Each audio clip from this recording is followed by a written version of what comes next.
Welcome to this explainer. If you clicked on this, there's a really good chance you've been watching a child in your life closely lately, right? You're probably wondering if they might be navigating the world just a little bit differently than other kids. Right off the bat, I want to completely validate that concern.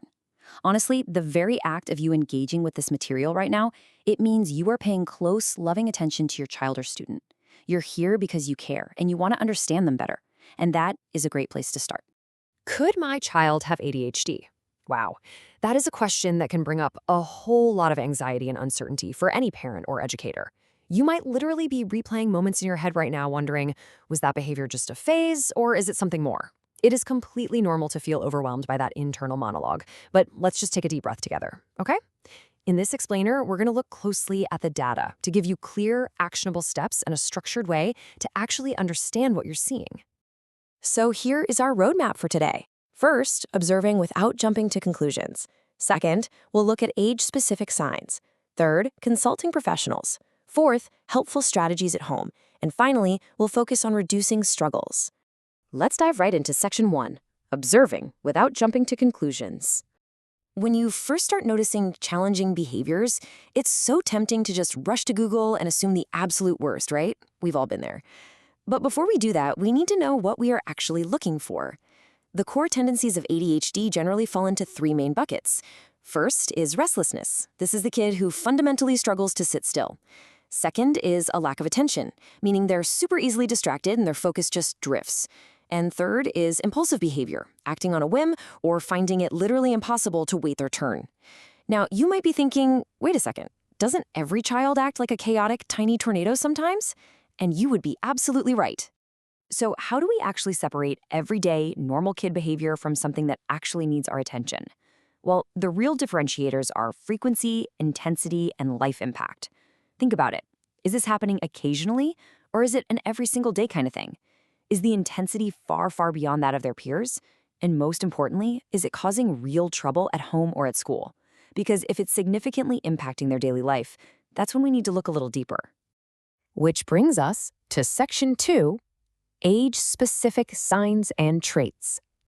What I found absolutely fascinating in the research is that ADHD doesn't look the same forever. It's kind of a moving target.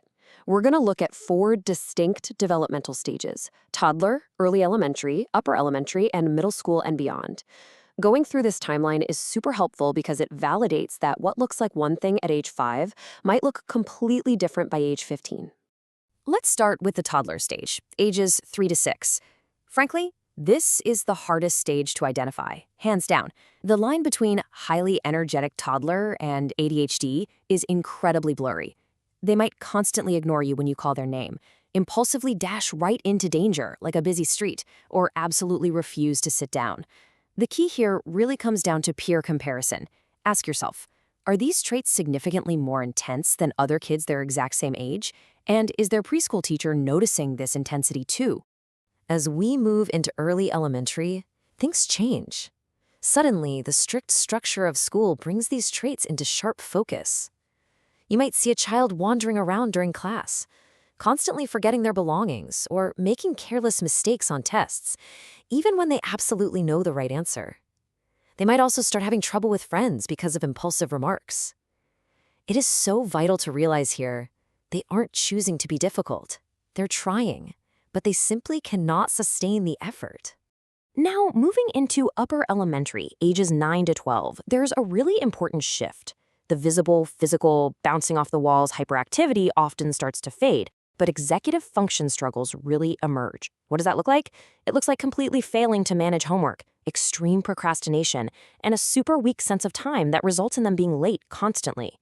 Tragically, because they're being constantly scolded for these failures, this is the age where you often see a really heartbreaking loss of self-confidence. And then we hit middle school and beyond, where internal difficulties completely dominate. The child might seem calm on the outside, but internally they literally cannot plan their studying or manage deadlines. They might hyper-focus intensely on very specific interests, which actually makes them highly prone to smartphone or gaming addiction. Sadly, teenagers with these invisible struggles are frequently and deeply misunderstood by adults.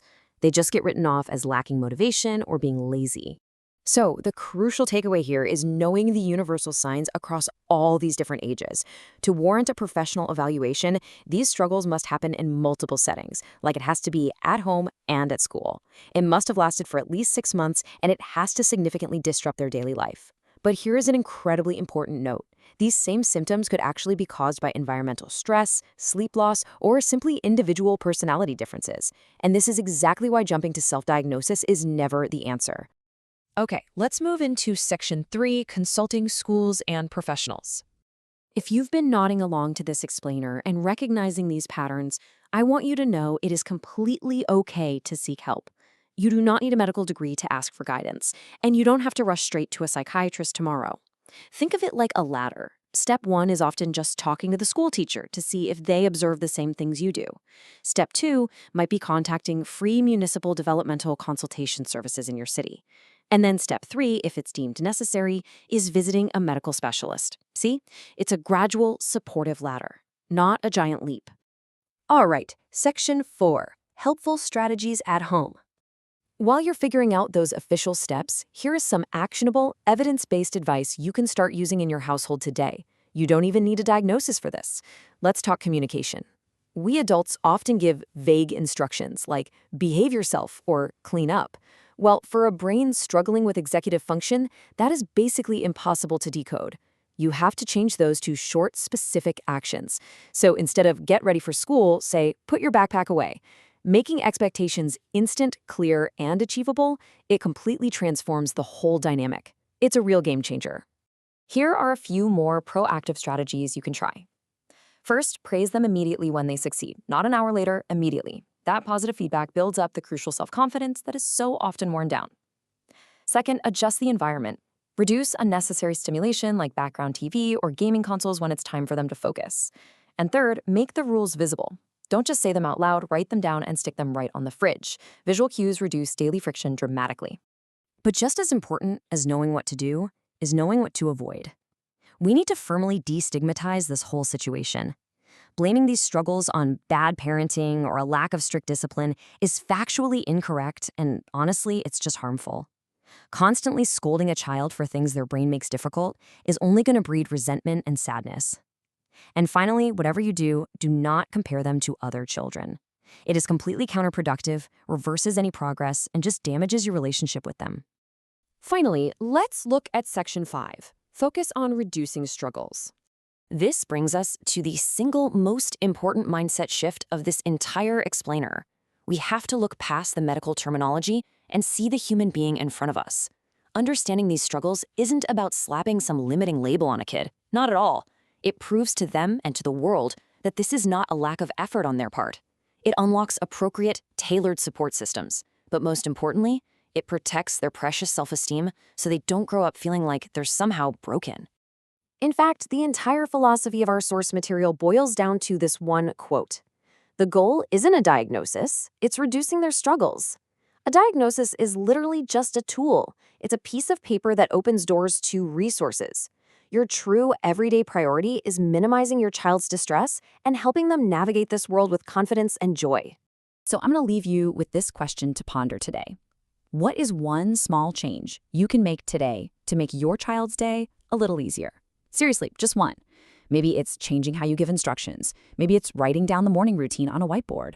Or maybe it's just offering one extra word of praise when they get something right. Knowledge is power, sure, but application is love.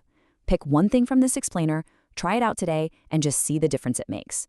Thanks for joining me on this deep dive, and I'll see you in the next one.